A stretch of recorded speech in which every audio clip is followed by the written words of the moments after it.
오셨던 그 주님을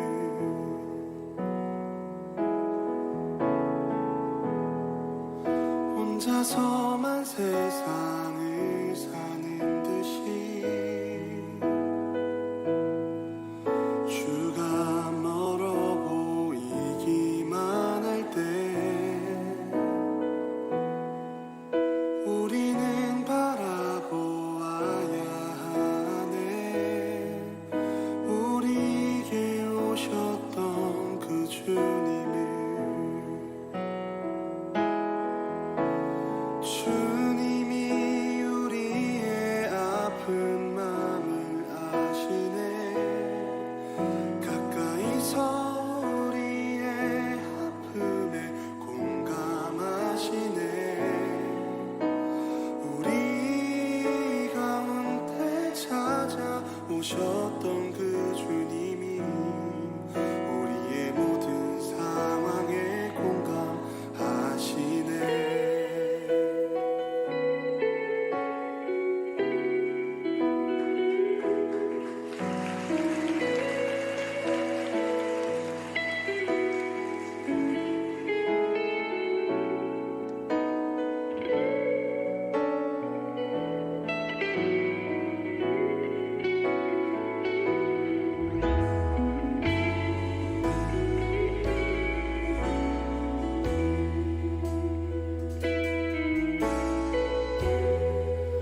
혼자서만 세상을 사는 듯이 주가 멀어 보이기만 할 때 우리는 바라보아야 하네. 우리에게 오셨던 그 주님을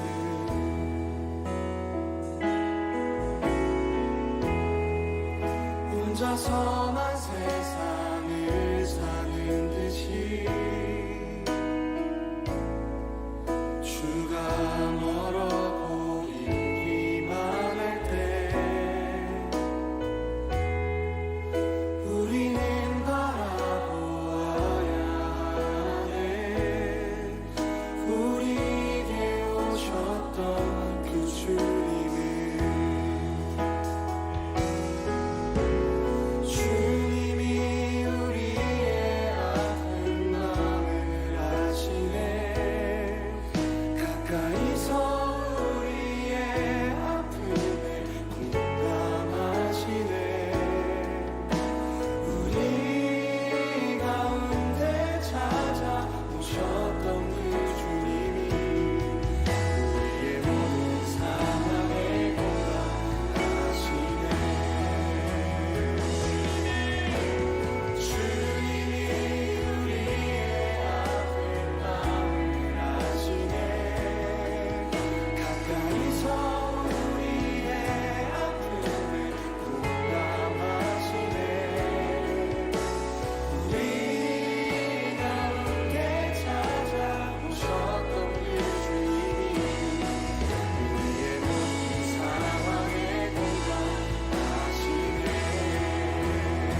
혼자서만 세상을 사는 듯이 주가 멀어 보이기만 할 때 우리는 바라보아야 하네. 우리에게 오셨던 그 주님을.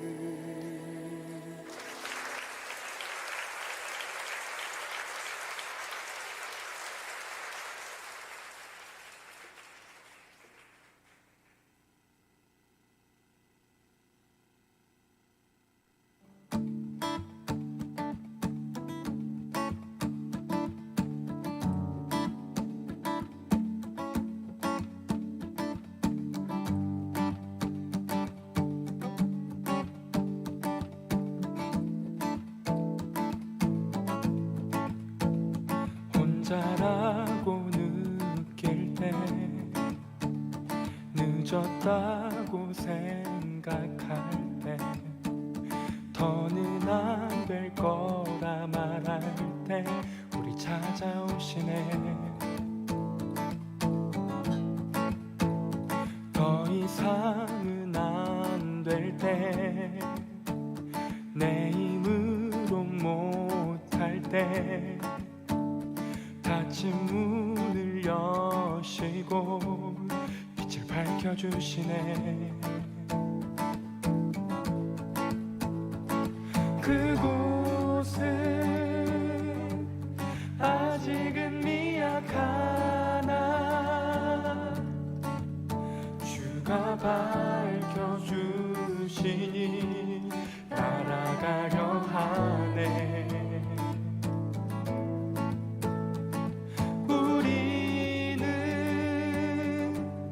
아직은 연약하나 우린 닮아가네. 우리를 새롭게 하시네. 그가 걸었던 길을 따라 밝혀주시는 길을 따라 우린 걸어가네. 한 걸음뿐일지라도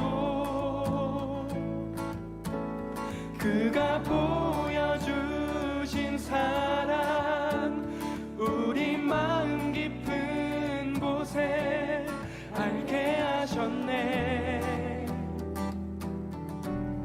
우리 끝까지 살아가게 하시네.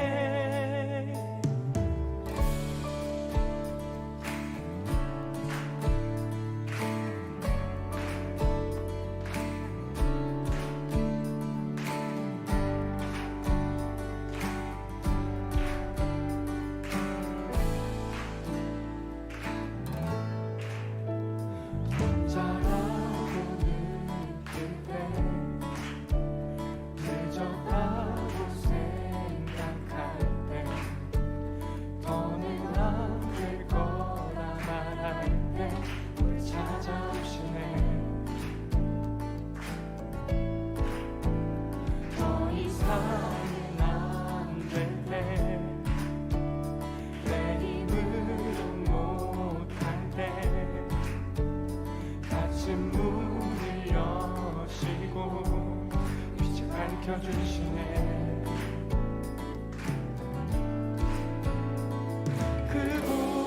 그곳은 아직은 미약하나 주가 밝혀주시니 따라가려 하네.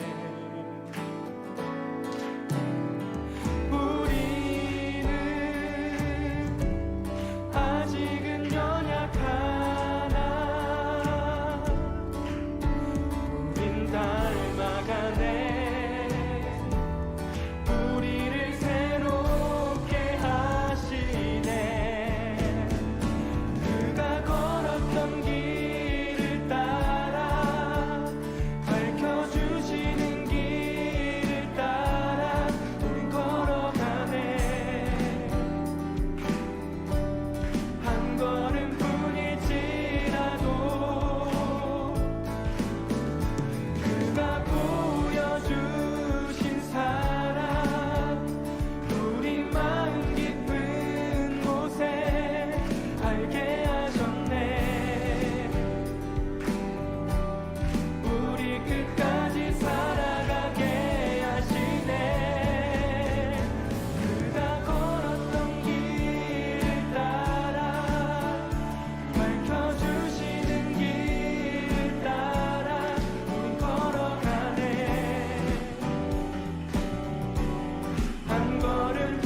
여러분 안녕하세요.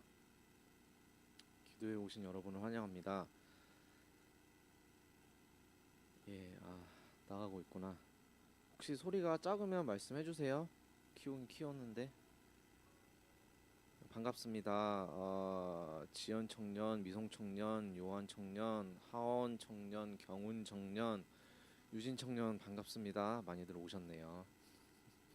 기도회를 시작할게요. 일단 시작하기 앞서 제가 시작 기도를 하고 기도회를 나아가 보겠습니다. 자, 계신 자리에서 카메라 앵글이 여기 있으니까 초점 맞추기 힘드네. 자, 계신 자리에서 다 같이 기도하실게요. 사랑해 주님 감사합니다. 오늘 청년부 온라인 수요 기도회로 각자의 자리에서 모였습니다. 주님, 저희가 어떤 상황에 있든지 상관없이 온전히 주님을 예배하고 찬양하고 기도드릴 수 있도록 주님 인도해 주세요. 주님 감사합니다. 예수님의 이름으로 기도드렸습니다. 아멘. 예. 누가 겐톡을 주셨는데 말을 하려고 했는데 제 머리가 많이 제가 보기에도 답답한데요. 제가 요즘에 자꾸 일이 늦게 끝나서 머리 하러 갈 시간이 없어요. 그래서 모자를 쓰고 하려고 그랬는데 양해해 주세요. 지금 화면에서 머리가 너무 지저분하네요. 어쩔 수가 없어요. 예. 죄송해요. 얘기가 길었네요.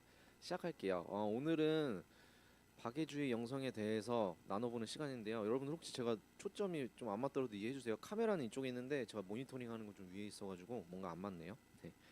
박애주의 영성에 대해서 나눠보는 시간을 가지려고 하는데요. 사실 저희 박애주의 영성이 2월에는 저희가 묵상 감각주의였죠. 감각주의 영성. 그거 하고 3월에 원래 박애주의 영성이 예정되어 있었다가 이 주제가 뭔가 좀 애매하다 싶어서 미뤘었어요. 그러다 결국에 11월까지 오게 됐는데 박애주의 영성은 말 그대로 남을 섬김으로써 하나님을 사랑하는 영성을 뜻합니다. 예. 단어 그대로요. 근데 박애주의 영성에서 오늘 제가 얘기를 하다 보면은 계속 나오는 단어가 하나 있을 텐데 그것은 바로 긍휼이라는 단어인데요. 긍휼이라는 단어가 되게 추상적인 단어일 수도 있기는 한데 다양한 뜻도 있어요. 근데 성경적 의미로 보면 가엾게 여겨 돌보아 준다. 다정히 사랑하며 측은히 여긴다. 즉 하나님의 자비롭고 은혜로우신 성품을 잘 드러내는 단어라고 생각하면 될 것 같습니다. 지은 청년 반갑습니다. 어서 오세요. 박애주의 영성에 강하신 분들은 남을 섬기는 행동이 모두 긍휼함에서부터 올 것이고요. 그것 자체가 본인의 신앙생활이 될 것입니다. 그래서 예, 찬양한끼님 반갑습니다. 또 유명 유튜버님께서 함께 해주셨네요. 감사합니다. 자, 그러면 시작 찬양을 한 곡 듣고 같이 찬양하시고 시작해 보도록 할게요. 잠시만요. 이거 혼자 시스템을 하다 보니까 지금 제가 들려드릴 찬양은 브릿지 임팩트라는 찬양단의 나의 모습 나의 소유라는 찬양입니다. 일단 한번 같이 찬양을 들어보시고 가사를 잘 묵상해 보시고요. 그 다음 이야기 계속 이어갈게요. 규원 청년 반갑습니다.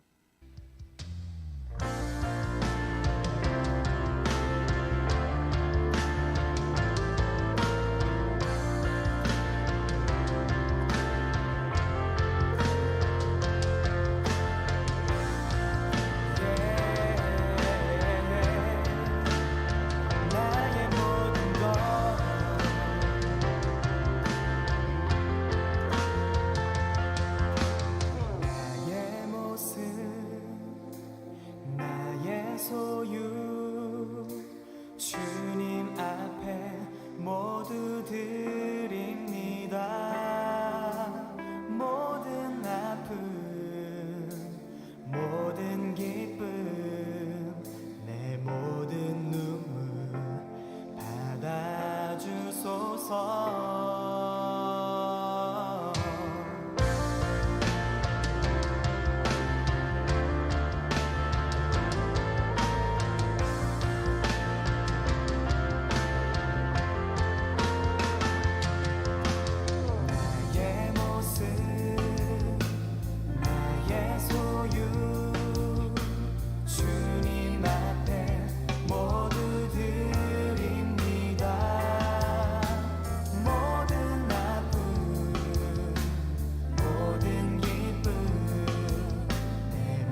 뜨네요. 잠시만요.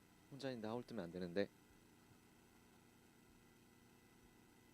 아, 이 왜 우웅거리니? 잠시만요. 여러분들 하울이 뜨실 줄 모르겠는데 저는 뜨네요. 아유, 너 왜 이러니? 잠시만요. 아유, 예, 잡았습니다. 참, 혹시 소리 잘 안 들리면 말씀해 주세요. 줄였거든요.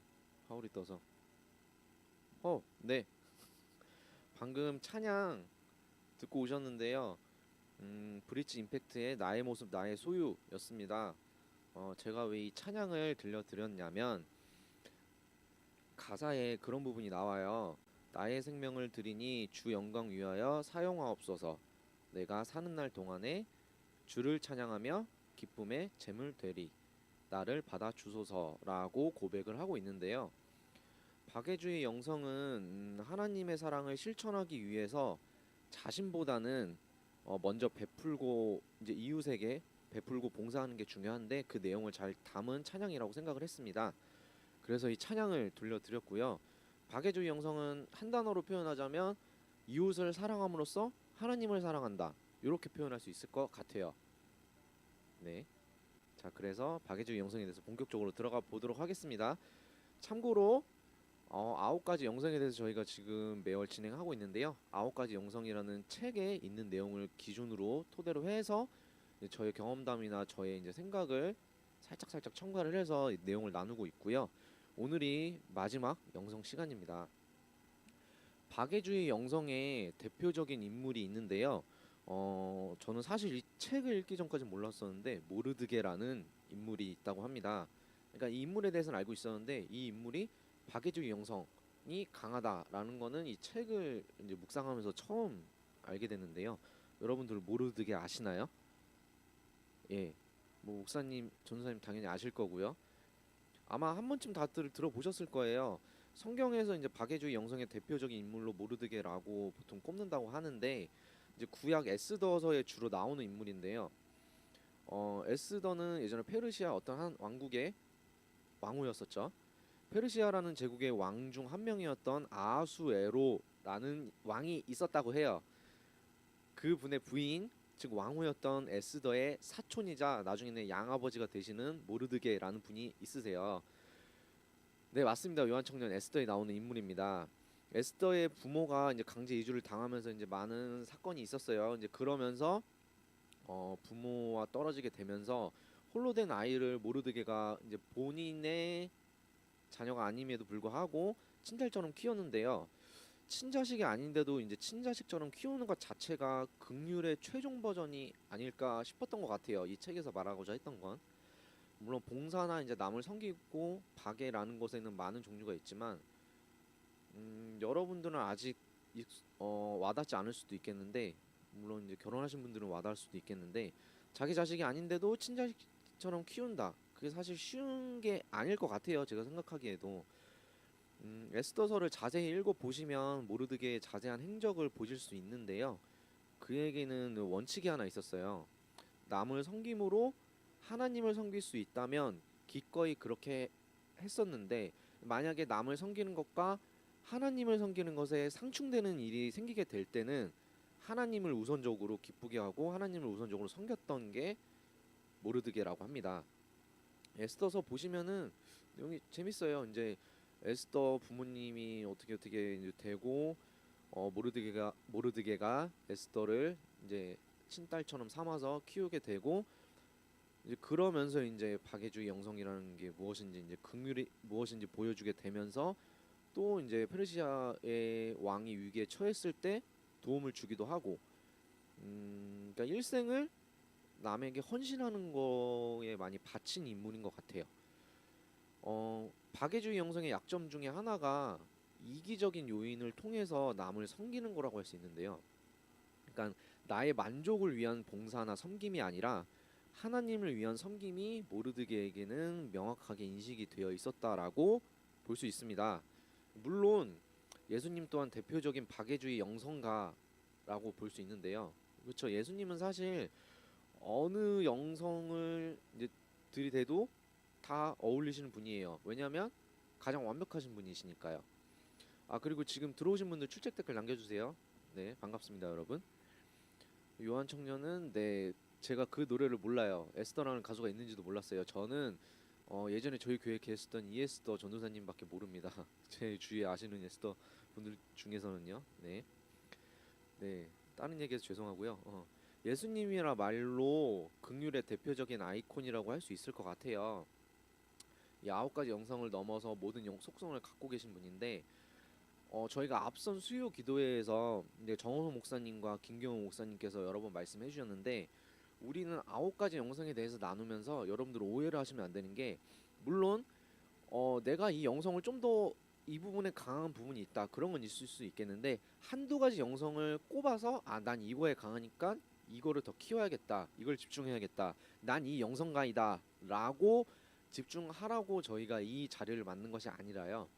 내가 조금 더 강한 부분이 어떤 것인지 파악을 하고 약한 것은 어떤 부분인지 파악을 해서 편식 없이 골고루 이 9가지 영성을 모두 고루 갖춘 청년들 또 그리스도인이 되기 위해서 이 자리를 만들어 왔었어요. 네, 물론 지금 오늘 마지막 시간이지만요. 저희가 강박주의 영성을 현장에서 진행을 했었잖아요. 그걸 제외하고 이제 그 이후부터는 계속해서 온라인을 통해서 진행을 해왔었으니까 한번 시간 되실 때 유튜브 이제 다시 보기를 통해서 한 번씩 다시 보시면 좋을 것 같아요. 말 자꾸 더듬어서 죄송해요. 좀 추워요. 춥네요. 입이 어네요. 네, 히터를 틀었는데 네 하여튼 그래서 여러분들이 이 9가지 영성을 잘 느끼셨으면 좋겠어요. 고루고루. 네. 자 그러면 모르드기에 대해서 간단하게 설명드렸어요. 길게 설명할 게 사실 많이 없어요. 아까 말씀드린 게 다고요. 에스더가 별로 길지 않거든요. 한번 읽어보시면 좋을 것 같아요. 기도회를 짧게 하기 위해서 다음으로 넘어가겠습니다. 자, 박애주의 영성에서 긍휼이란 무엇인가? 예, 긍휼이란 무엇인가에 대해서 나누고 싶은데요. 박애주의 영성에서 중요한 속성 중에 하나가 아까 제가 긍휼이라고 말씀을 드렸는데요. 이웃을 돌봄으로써 하나님을 사랑하라는 성경 속 도전은 되게 많이 있어요. 선한 사마리아인 이야기도 있고요. 사실 예수님의 모든 가르침 또한 긍휼의 연속이라고 볼 수 있을 것 같아요. 요한은 요한일서에서 이렇게 말을 했었어요. 우리가 형제를 사랑함으로 사망에서 옮겨 생명으로 들어간 줄 알거니와 또 바울은 빌립보서에서 이렇게 말했죠. 각각 자기 일을 돌아볼 뿐더러 또한 각각 다른 사람들의 일을 돌아보아 라고 했었고요. 베드로는 이제 베드로전서에서 우리에게 서로 대접할 것과 하나님께 받은 은사를 사용해 서로 섬길 것을 권한다 등등 많은 이야기들이 있는데요. 이처럼 남을 돌보고 섬기는 긍휼의 속성을 성경에서는 계속해서 말을 하고 있습니다. 남을 돌보고 섬긴다. 이 자체가 긍휼함이 될 수 있는데요.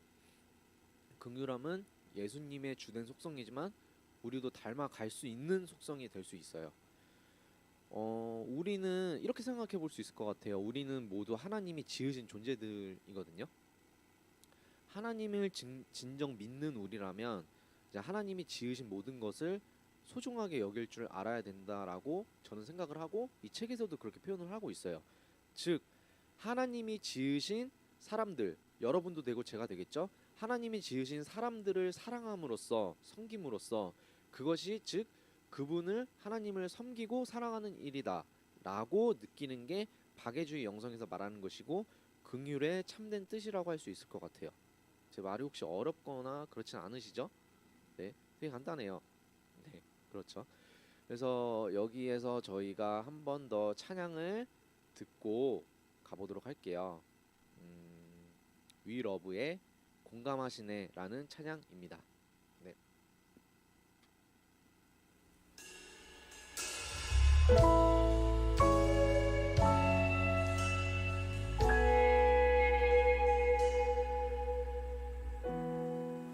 혼자서만 세상을 사는 듯이 주가 멀어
오셨던 그 주님이 우리의 모든 상황에 공감하시네.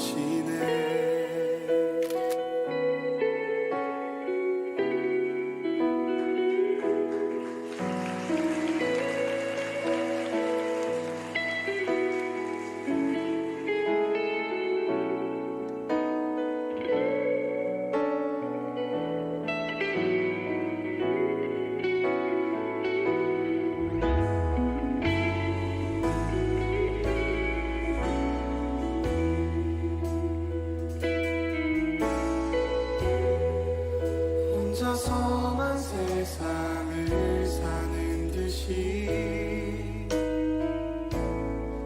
주가 멀어 보이기만 할 때 우리는 바라보아야 하네. 우리에게 오셨던 그 주님을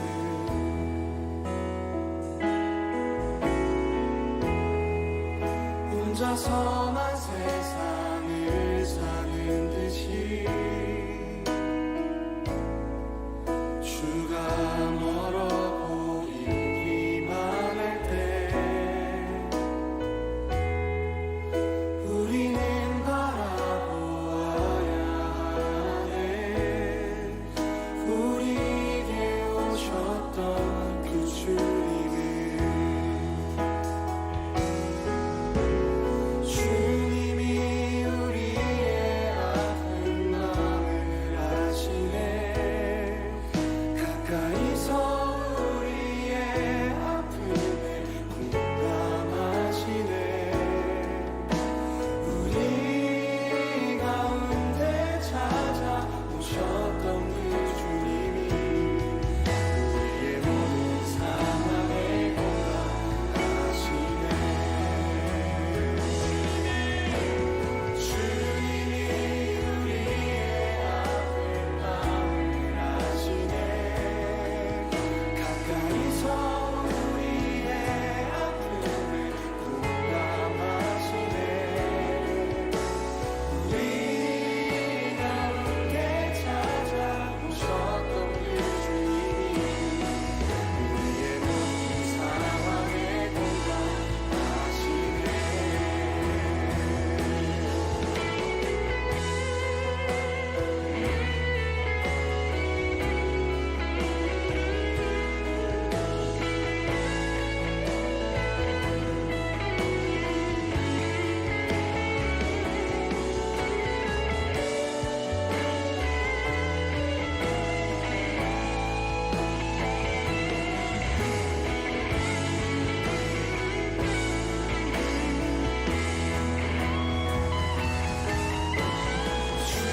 주님이 우리의 아픈 마음을 아시네. 가까이서 우리의 아픔을 공감하시네. 우리 가운데 찾아오셨던 그 주님이 우리의 모든 상황에 공감하시네.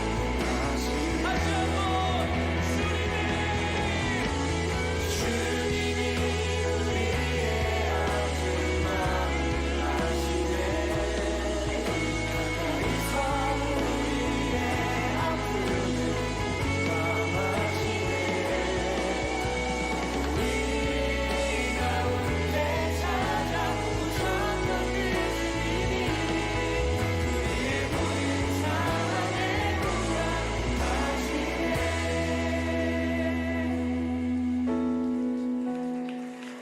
혼자서만 세상을 사는 듯이 주가 멀어 보이기만 할 때 우리는 바라보아야 하네. 우리에게 오셨던 그 주님을. 네, 찬양을 듣고 왔습니다. 방금 들으신 찬양은 위러브의 공감하시네 라는 찬양입니다. 제가 제일 좋아하는 찬양 중에 하나인데요. 네. 왜 이 찬양을 지금 들려드렸냐면 제목 자체가 저는 이것도 박애주의 영성이라고 생각을 했어요. 사실 공감한다라는 뜻이 어느 영성에 속된 말로 갖다 붙여도 어울린다고 생각을 하는데 박애주의, 긍휼함, 섬기는 것, 봉사하는 것 사실 그 자체가 상대방을 그 남을 내가 섬기려는 그 사람을 공감하지 않고서는 절대 불가능하다고 생각을 하거든요. 물론 이 제목은 공감하시네지만 내용은 그거죠. 주님께서 우리를 공감하신다.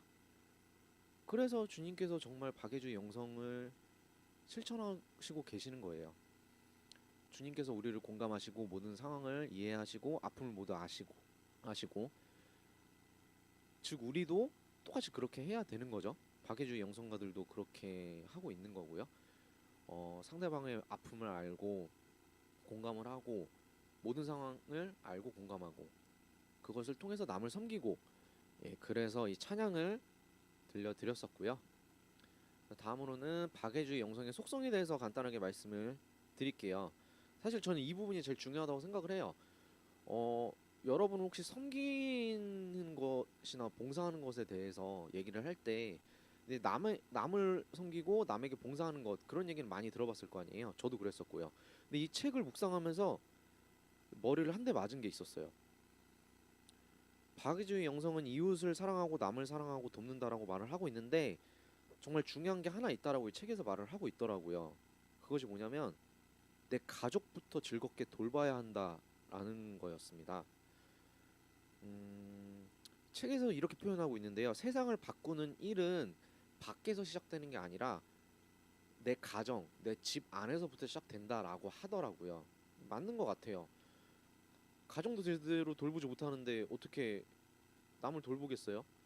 물론 그런 경우도 있을 거예요.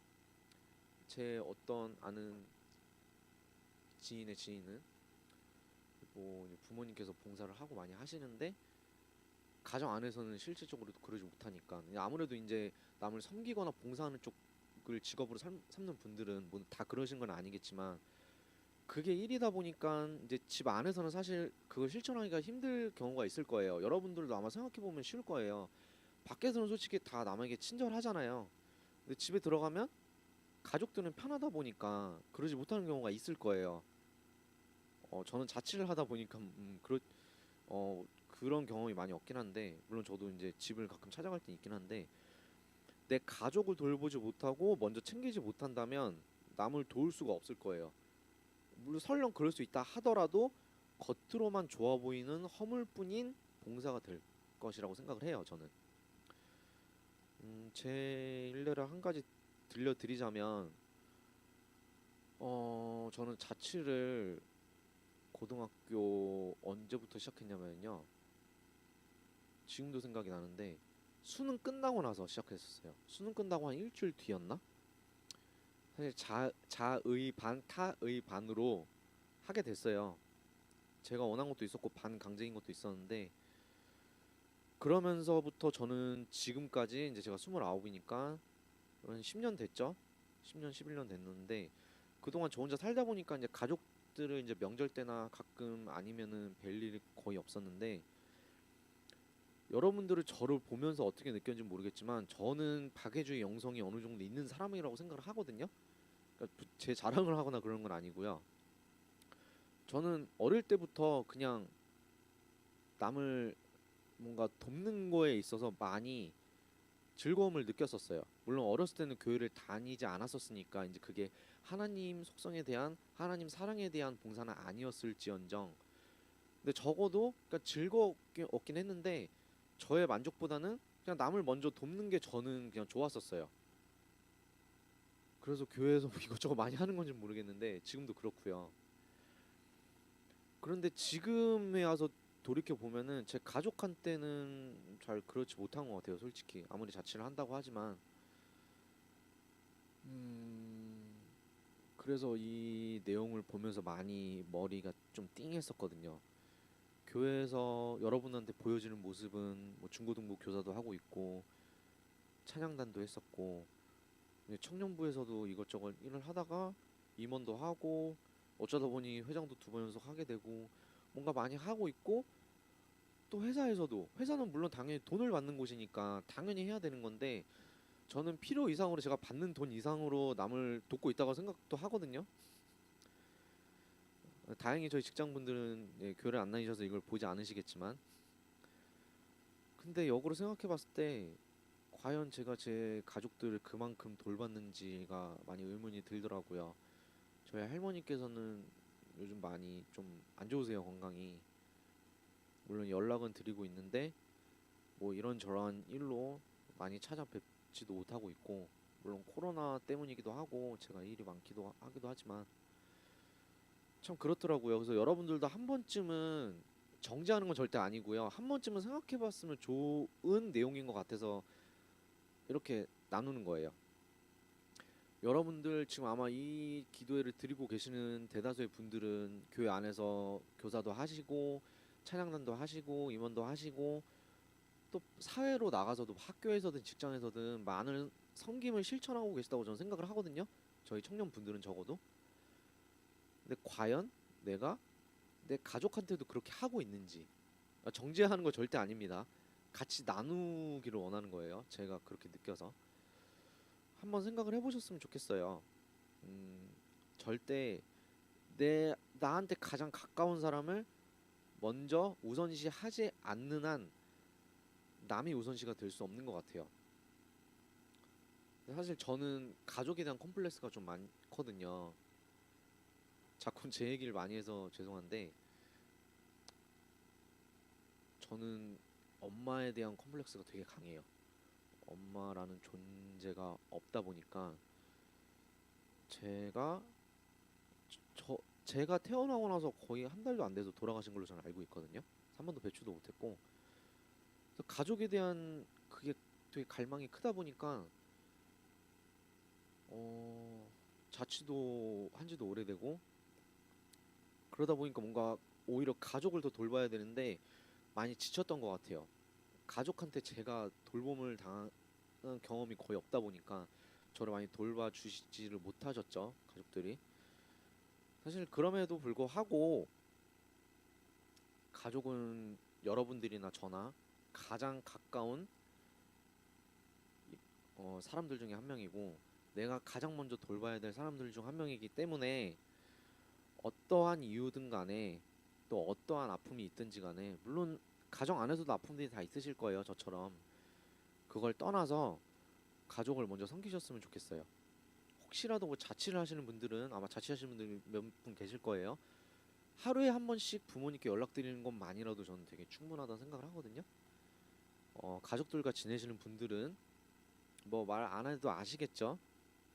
부모님께 짜증내는 거 좀 줄이시고요. 여러분들 그런 얘기가 있잖아요. 영화 부당거래라는 영화가 있는데 거기서 이런 대사가 나와요.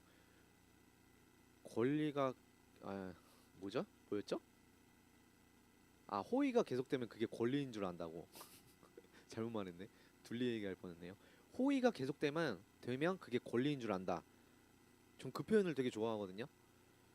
가족 안에서도 그게 적용되는 경우가 있을 것 같아요. 부모님들은, 또 가족들은 무한히 나한테 잘해주고 있는데 부모님들은 기본적으로 나한테 무한한 사랑을 주고 있으세요, 하나님처럼.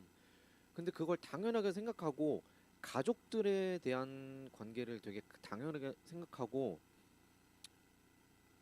그냥 넘기는 경우가 있는데, 다시 말씀드리자면 남을 돌보기 이전에, 남을 돌보고 이웃을 돌보는 것도 당연히 중요합니다. 돌보지 말라는 게 아니고요. 그에 앞서서 가족을 돌보는 것 또한 중요하다는 걸 말씀드리고 싶었을 뿐입니다. 네. 패밀리, 파더 앤 마더, I love you. 예, 맞습니다. 패밀리가 중요하죠, 여러분들. 말이 길었는데요. 하여튼 그렇습니다. 원래 길게 할 부분이 아니었는데 갑자기 제 얘기를 좀 많이 하게 됐네요. 여러분들은 네, 다 듣고 계시는 거죠? 제가 너무 무겁게 얘기를 한 건지 모르겠는데, 여러분들 지금 하시는 것처럼 남을 섬기고 이웃을 섬기는 것 계속 하시고요. 그거에 더해서 가족을 챙길 줄 아는 여러분들이 되었으면 좋겠습니다. 가족도 챙기고 이웃도 챙기고 남도 챙기고 모두를 챙길 줄 아는 박애주의 영성을 몸에 실천하는 긍휼의 아이콘 여러분들이 되었으면 좋겠습니다. 예. 자, 다음 얘기를 또 해볼게요. 남을 돌보는 것은 이제 선지자적 행위라고도 표현을 하고 있는데요. 인간은 사실 기본적으로 이 박애주의 영성이 되게 전 대단하다고 느끼는 게, 인간은 사실 기본적으로 자기 중심적인 동물이라고 표현할 수 있거든요. 이 책에서도 그렇게 나오고 있는데 맞는 것 같아요. 기본적으로 여러분들 아마 극한의 상황이 되면은 자기를 먼저 생각하게 될 거예요. 물론 안 그런 분들도 계실 거예요. 훈련이 되신 분들도 계실 거고. 그래서 저는 정말 소방관 분들이 정말 대단하다고 생각을 하거든요. 응급 구조사 분들이나 뭐 간호사 분들, 뭐 의사 선생님 분들, 특히 소방관 분들, 그분들이 정말 대단하다고 생각을 해요. 목숨이 달려 있는, 생명이 달려 있는 상황에서 직업 정신을 뛰어넘어서, 그건 단순한 직업 정신으로 되지 않는다고 생각을 하거든요. 인간의 기본 속성인 이기심을 넘어서 남을 먼저 생각한다는 거잖아요. 생명에 있어서 정말 대단하신 것 같고, 예. 그래서 남에게 관심을 품고 베푼다라는 것은 비본성적인 반응이라고 볼 수 있어요. 우리의 본성은 이기심이니까요. 전 개인적으로 고등학교 때 윤리 시간 때 이 성악설을 믿었었거든요. 기독교에서도 사실 그렇게 말을 하고 있지만, 인간은 기본적으로 이기적이라고 생각을 하는데 이제 그걸 억누르는 거겠죠. 보통 사람들은, 남을 섬길 줄 아는 분들은 남에게 관심을 베푼다는 것 자체가 비본성적인 반응인데, 이것은 사실 하나님의 이제 초자연적인 손길이 없이는 안 되거든요. 이 초자연적인 손길이 닿았다는 증거가 될 것 같아요. 남을 섬긴다는 것 자체가. 왜냐면 인간의 기본적인 본성인 이기심을 누르는 거니까요. 여러분들 혹시 여러분들의 뭐 사례나 느끼시는 부분 있으시면 적극적으로 채팅 남기셔도 좋습니다. 네. 그래서 야고보와 요한은 성경에서 이렇게 표현을 했어요. 표현하는 게 아니라 야고보와 요한은 예수님의 좌우 양편에 앉고 싶어 하기도 했었어요. 성경에 나오는 부분인데, 또 야곱은 에서한테 대표적인 얘기죠. 장자권을 가로채려고도 했었고, 구약에 나오죠. 롯은 제일 좋은 땅을 선취하려고 했었고, 이것처럼 또 있었어요. 여리고로 가던 제사장과 레위인들은 다친 사람을 못 본 채 하고 그냥 자기 갈 길을 갔었어요.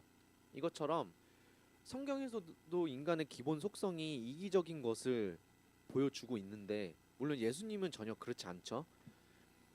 여러분들 혹시 이런 경험이 있으셨나요? 이렇게 말해도 얘기 안 하시겠죠? 보통 전체 화면으로 보시거나, 사실 저도 볼 때 이어폰 끼고 그냥 보는 경우가 있으니까요. 이런 경험이 있었는지 사실 궁금해요. 얘기해 주셔도 좋고요. 그냥 혼자 생각하셔도 좋고요. 이기적인 선택을 했던 경험, 남의 어려움을 못 본 채 했던 경험 있을 거예요. 저도 사실 있었고, 물론 섬긴 적도 있었지만 어쩌다 보니 그런 경험도 있었었고요.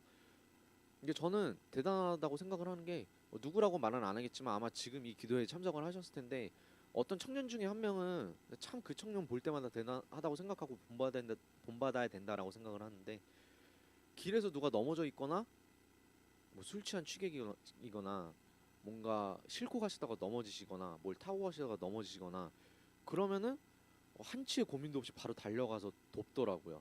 전 그 청년이랑 같이 갈 때 그 경험, 그거를 많이 봤었는데, 이 방에 아마 계실 것 같은데, 네. 좀 대단한 것 같아요. 물론 저도 그런 분들 볼 때마다 도와야 되겠다는 생각을 하지만 한번 사실 솔직히 한번 멈칫하거든요. 물론 웬만한 경우에는 도와드리는데, 술 취한 취객 같은 분들도 그렇고, 하여튼 뭔가 한번 멈칫한 다음에 이제 도와드리거나 이제 약간 판단을 하게 되는데, 그 청년은 그냥 바로 돌진하더라고요. 대단한 것 같아요. 참고로 이건 그냥 사설인데요. 길가에서 넘어지신 분들 물론 도와드려야 되는데, 심하게만 안 넘어지시면 사실 그냥 넘어가는 게 낫지 않을까도 싶기도 해요. 왜냐면 저도 몇 번 넘어져 봤을 때 사실 좀 창피했었거든요. 그래서 아무도 그냥 몰랐으면 좋겠다라고 싶고 그냥 넘어간 적도 있었는데, 사설이고요. 네. 물론 도와드려야죠. 많이 다치신 분들은. 요한 청년 맞아요. 예전에 양심 냉장고라고 양심 냉장고를 요한 청년이 알려나? 저 되게 어렸을 때였는데 MBC였나 어디에서 이경규 씨였나 나와가지고 뭐 일상생활에서 이것도 여기에도 적용이 되는 것 같아요. 일상생활에서 어떤 한 장면을 포착을 해요. 양심을 지킨 분들한테 가서 냉장고를 선물로 줬었던 그런 프로가 있었어요. MBC에서 했었을 거예요.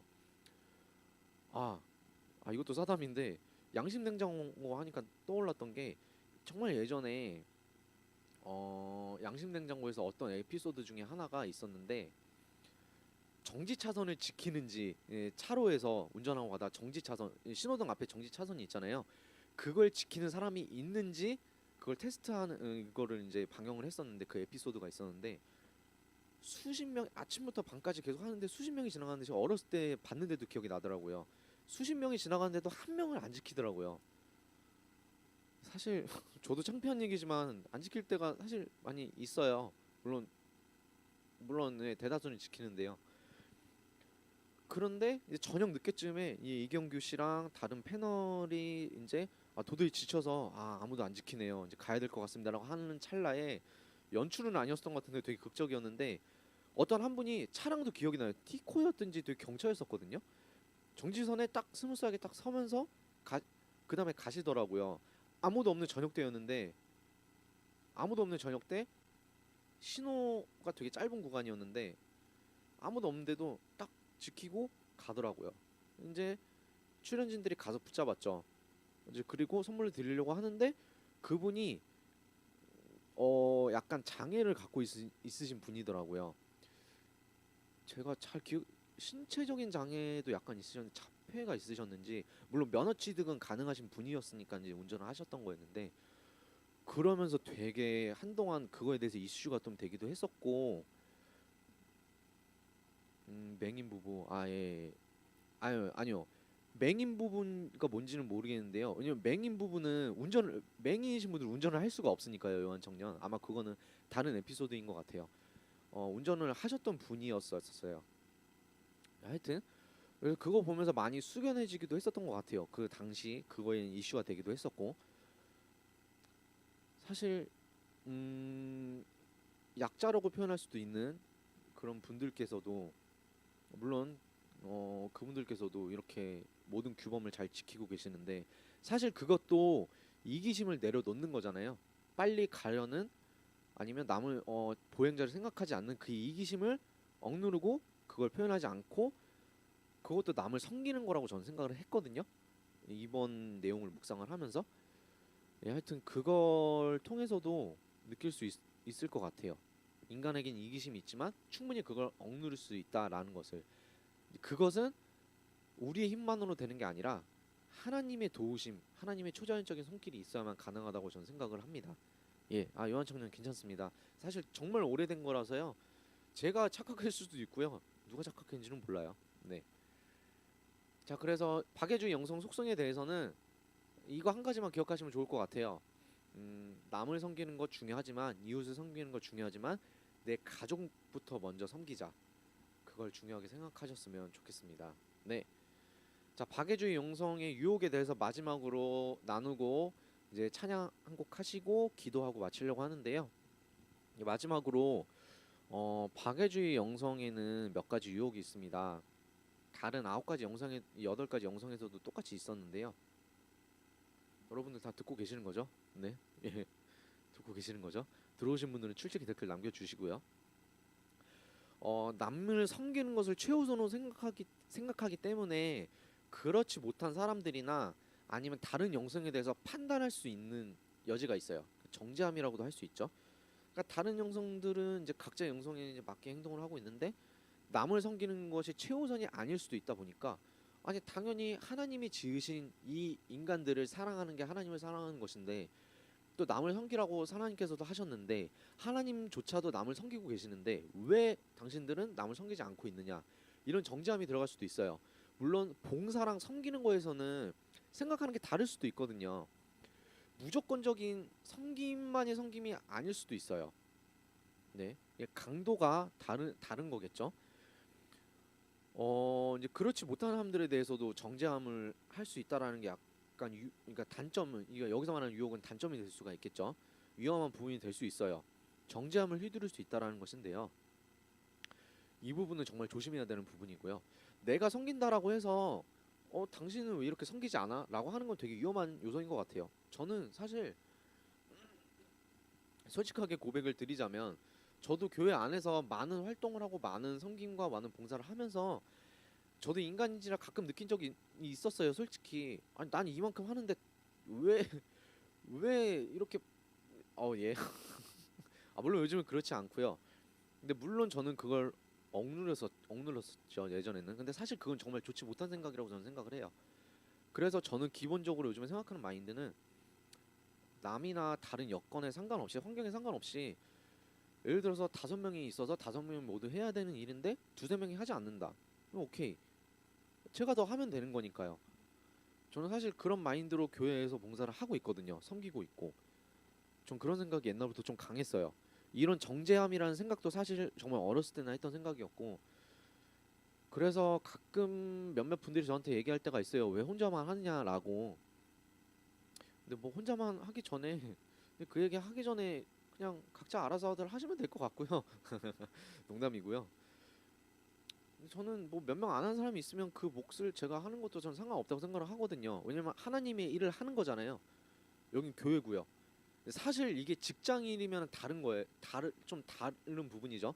5명이 해야 될 일이면은 사실 10명치를 해야 돼요. 직장에서는 한 사람이 2, 3인분도 해야 되고 근데 5명이 해야 될 일인데 두세 명이 한다. 그건 문제가 있는 거예요. 왜냐면 돈 받고 하는 일인데요. 이거는 맞다고 생각을 하거든요. 저희 아버지께서 옛날에 해주신 말씀이 있으세요. 돈을 받지 않으면 아마추어고 돈을 받는 순간부터는 프로라고. 뭐 진짜 이게 되게 세상적인 얘기일 수도 있는데 그러니까 사회에서 세상에서는 그게 이제 통용이 되겠지만 적어도 교회 안에서는 정죄함은 정말 없어야 된다고 생각을 합니다. 내가 뭐 100만큼 섬기는데 너는 왜 50만큼 섬기느냐? 그건 정말 말도 안 되는 거고요. 본인은 그냥 본인 열심히 그대로 하시면 되고요. 남도 그거에 맞게 하면 되는 거예요. 네. 근데 정말 어처구니 없게 이기심만 발동하고 하지 않는 사람이 있다라면 이제 그거는 권면할 수는 있겠죠. 교회 안에서는요. 근데 그걸 넘어서서 정지하면 절대로 안 된다라고 저는 생각을 하고 있습니다. 예. 또한 다른 유혹은 요한 청년 많은 성경 구절 올려주고 있는데요. 제가 이제 시간 관계상 읽어주진 못하는데 좀 죄송하지만 그래도 올려주셔서 감사하고요. 끝나고 나서도 제가 한번 꼭 다 읽어보도록 할게요. 여러분들도 한번 읽어보시면 좋을 것 같아요. 관련된 말씀을 요한 청년이 올려주고 있는 것 같아요. 네. 다음으로는 간혹 자신의 자존감을 채우기 위해서 혹은 만족감을 채우기 위해서 남을 돕는 경우도 있을 수도 있을 것 같아요. 이것도 약점 중에 하나, 유혹 중에 하나인데 저도 사실 그래서 끊임없이 이거에 있어서 도전을 느끼고 생각을 많이 했었거든요. 이 책을 읽기 전에도 제 기도 제목이기도 했었어요. 예전에는 뭔가 많은 봉사를 하고 교사를 하고 교회 안에서 정말 많은 걸 했었을 때 제가 특히 피크라고 해야 되나요? 정말 교회 안에서 봉사하는 것, 섬기는 것의 피크였었을 때가 20대 초중반이었던 것 같은데 그때는 중고등부 교사를 했었었고 할렐 찬양단을 했었었고 그때는 워십 리더 스쿨이라고 지금은 없어졌는데 예전에 지금 이제 구슬기 목사님이시죠? 맞죠? 그 당시 구슬기 전도사님 이제 주도하에 김선희 선생님도 계셨었는데 김경선 선생님도 계셨었고요. 추억의 선생님들 잘 계시나요? 그분들 주도하에 워십 리더 스쿨이라는 이제 악기를 이제 가르치는 그걸 통해서 워십 리더를 양성하는 스쿨을 했었는데 그것까지도 했었어요. 근데 그게 딱 이제 점심 시간 지나고 나서 청년부 예배 전에 잠깐 하고 청년부 예배 끝나고 나서도 하느라 정말 바빴었거든요. 그래서 그걸 하는 1, 2년 동안은 점심을 한 번도 못 먹었었어요. 주일에. 정말 바빴었고 그때는 조금이라도 젊어서 그런지 목사님 전도사님 죄송합니다. 제가 그때는 조금이라도 젊었었는지 팔팔했었나 봐요. 그걸 다 버티고 했었었는데 학교를 다니고 뭐고 하면서 근데 그러면서 제가 갑자기 든 생각이 있었어요. 과연 내가 이 봉사를 하는 것들이 내가 일로서 하는 건지 아니면 내가 성취감을 느끼면서 하는 건지 아니면 내가 진정 하나님을 위해서 봉사를 하는 것인지 아니면 이 아이들을 섬기기 위해서 하는 것인지 그걸 중심을 붙잡지 않으면 난 정말 콘서트 끝난 가수들처럼 공허함이 남겠구나라는 생각이 들더라고요. 그래서 기도를 했었어요. 내 만족감을 위한 봉사나 섬김이 아니라 하나님을 위한 또 이 아이들을 위한 또 교회 안의 모든 사람들을 위한 그 사람들을 또 하나님을 섬기는 일이 될 수 있도록 해달라고 그 기도를 많이 했었던 것 같아요. 정말 한창 바빴을 때. 근데 사실 요즘도 마찬가지예요.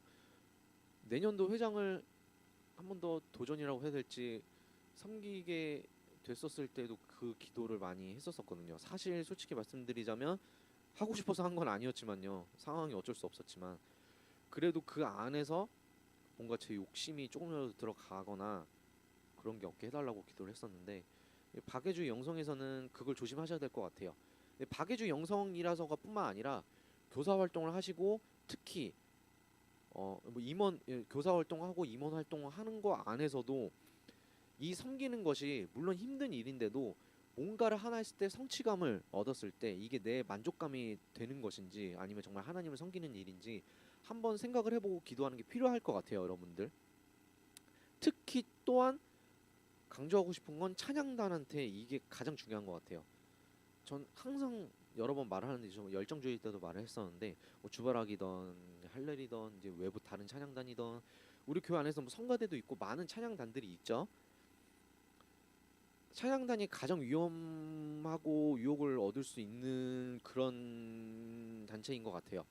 악기로서 목소리로서 또 인도로서 찬양을 하고 섬길 때 과연 이게 내 만족감을 위한 것인지 아니면 회중들을 예배로 이끌기 위한 통로로서 하는 것인지 또 하나님을 위한 하나님을 섬기고자 하는 것인지 그 도전이 계속해서 되뇌어진다고 저는 생각을 해요. 지금도 계속해서요. 정지하는 거 절대 아닌 거예요. 할렐 찬양단 여러분 권면하는 겁니다. 저 또한 마찬가지예요. 저도 계속해서 그 도전을 받고 그 생각을 항상 하고 있어요. 이거는 뭐 성숙한 그리스도인이든 아니든 간에 계속해서 되뇌어야 될 부분이라고 생각을 하고 있습니다. 네, 여러분 명심하셨으면 좋겠어요. 진정한 박애주의 영성은 또한 진정한 긍휼하심은 나의 만족이 아니라 하나님의 성품을 담기 위한 그분의 사랑을 위한 섬김이어야 합니다, 여러분. 네. 예, 마지막으로 요게 한 가지 더 있습니다. 이것만 하고 이제 마칠 건데요. 내 주위 사람을 무시하는 것입니다. 아까 이제 봉사나 섬김의 강도가 좀 낮은 사람들 정지하는 것과는 약간 다른데요. 앞에서도 말씀드린 것처럼 이웃과 남을 사랑함으로 하나님을 사랑하는 것 또한 중요하긴 한데 나의 가족, 나의 가정에 우선순위를 두는 게 중요하다는 뜻입니다. 그러니까 내 주위 사람을 무시하는 것이 정말 위험한 유혹인데요. 내 주위 사람이라 하면 바로 가족을 말하는 거예요. 요한 청년 맞아요. 분위기에 휩쓸리는 거 정말 조심해야 돼요. 예배를 드리는 회중이나 앞에 서는 찬양단 모두에게 해당되는 거예요. 분위기에 휩쓸리는 것은 특히 수련회 찬양 집회 그런 거에 많이 해당이 되겠죠. 물론 정말 요즘에는 그걸 할 수 없는 게 너무 안타까운데요. 예, 그렇죠. 교사분들 수고 정말 많으시고요. 맞습니다. 나의 가족, 가정의 우선순위를 먼저 두는 게 정말 중요한데요. 바울은 디모데에게 이렇게 말을 했었어요. 디모데 전서 5장 8절에 나오는 말씀인데요. 누구든지 자기 친족, 가족이죠. 특히 자기 가족을 돌아보지 아니하면 믿음을 배반한 자요. 불신자보다 더 악한 자니라 라고 네, 아멘 이렇게 표현을 했었는데요.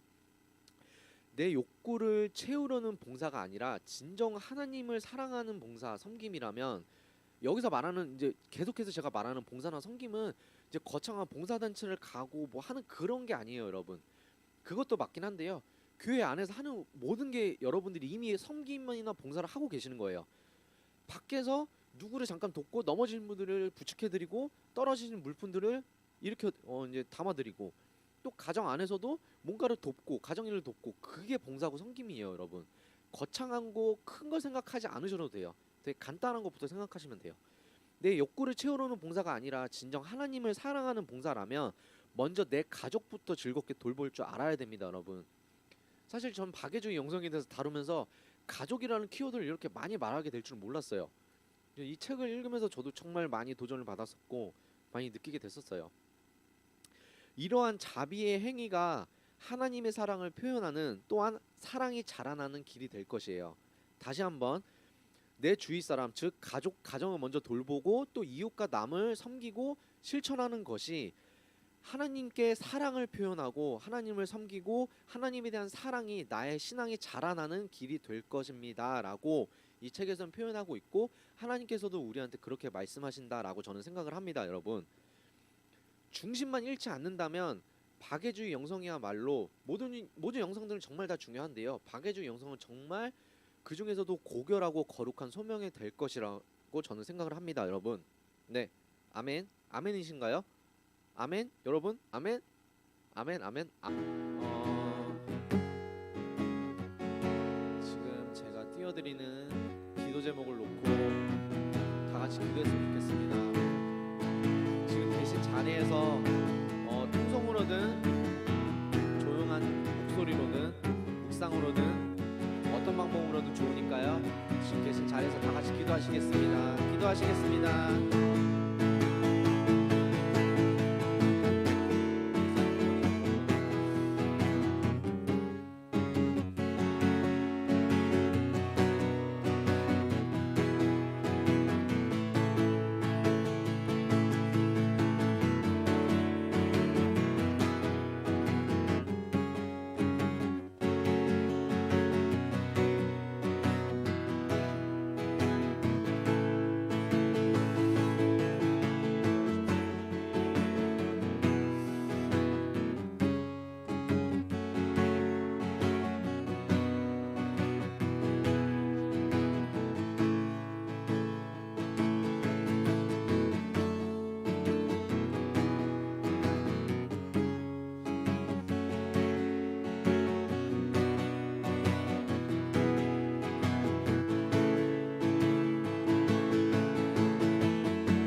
제가 기도하고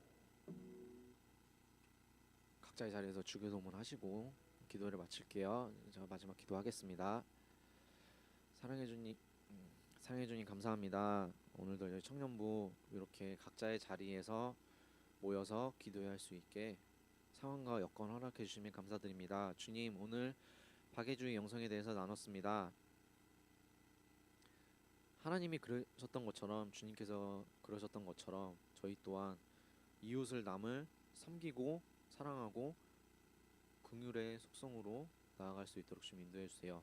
그에 앞서 각자의 자기 자신의 가정과 가족을 먼저 돌볼 줄 아는 참된 그리스도인이 될 수 있도록 좀 인도해 주세요.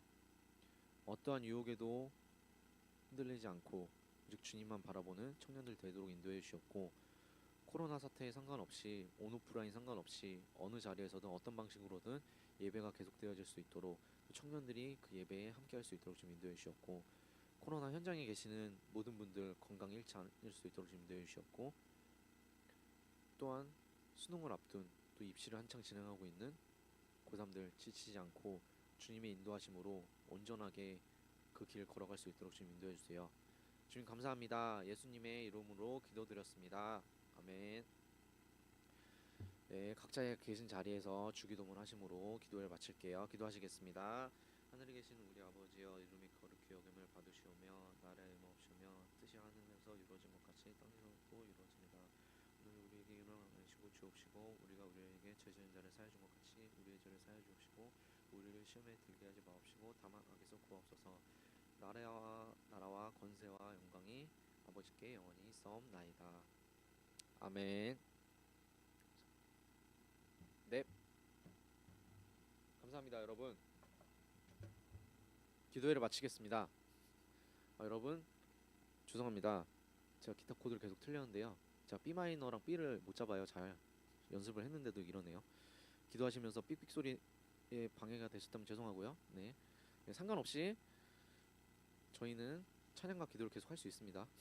네. 예, 요한 청년 맞습니다. 청년부로 올라가는 중고등부를 위해서도 많은 기도 부탁드리겠고요. 여러분들 기도회를 마치겠는데요. 마지막으로 찬양 한 곡 또 들려드리면서 마칠게요. 여러분들 뭐 하고 계신가요, 다들? 주무시나? 예, 마지막으로 찬양 한 곡 들려드리고 마치도록 할게요. 잠시만요.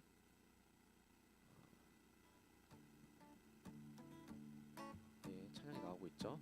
위러브의 우린 걸어가네 라는 찬양을 마지막 찬양으로 들려드릴 건데요. 이거 들으시면서 나가실 분들은 자유롭게 나가시면 되고요. 간단하게 또 말씀드릴게요. 일단 오늘까지 해서 9가지 영성에 대한 기도 내용은 다 끝났습니다. 끝났는데 다음 달에는 성탄에 관련된 내용으로 2주차, 4주차 수요일에 기도회를 진행할 예정이고요. 똑같이 온라인으로. 여러분 9가지 영성 계속해서 목사님들께서도 말씀해 주셨는데 어느 한두 가지를 꼽아서 이거 나랑 잘 어울린다, 난 이거야 라고 해서 그치지 마시고요. 이거는 나랑 잘 맞네? 내가 이건 강하네? 근데 이건 나랑 약하네? 이건 나랑 좀 안 맞는 것 같네? 그걸 밸런스를 잘 맞춰가는 저희가 됐으면 좋겠어요. 그런 의도를 갖고도 저희가 이 기도를 시작한 거였었고요. 물론 이제 내년에는 좀 이제 다른 방식으로 기도를 진행할 예정이긴 한데요. 그래서 여러분들 이제 계속 함께 해주셔서 감사하고요. 지금 코로나가 많이 심각해지고 있고 서울시에서는 이제 비대면 예배를 권고하고 있고 하긴 한데 아직 뭐 공식적으로 저희 교회에서는 정해진 게 없어서요. 이거 관련해서는 목요일이나 금요일쯤에 한번 확정 지어서 공지를 드리도록 하겠습니다. 일단은 온오프라인 혼합 예배라고 아시면 될 것 같고 혹시라도 뭐 온라인 예배나 상황이 바뀌게 되면 말씀드릴게요. 일단 기본적으로 정원 제한은 있습니다. 일단 2단계에서 정원 제한이 20%인데요. 그럼 저희가 지금 이 안에 꽉 들어오면은 60명까지는 들어올 수가 있어요. 그럼 12명이거든요.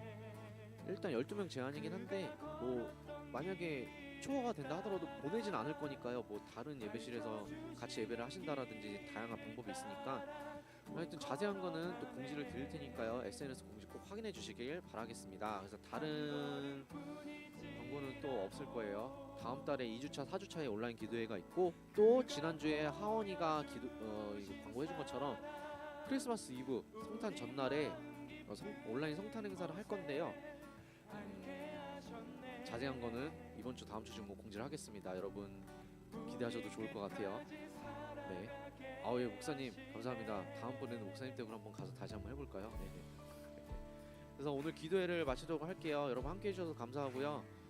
오늘도 역시나 짧게 한다고 했는데 길어졌네요. 죄송합니다. 여러분 그러면 주일날 뵐게요.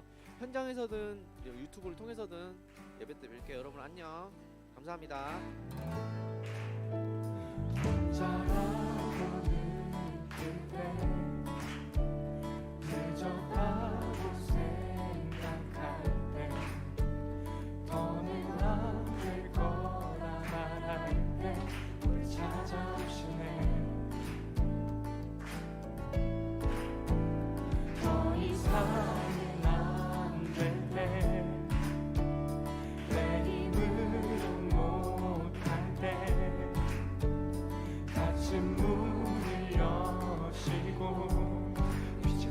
주시네.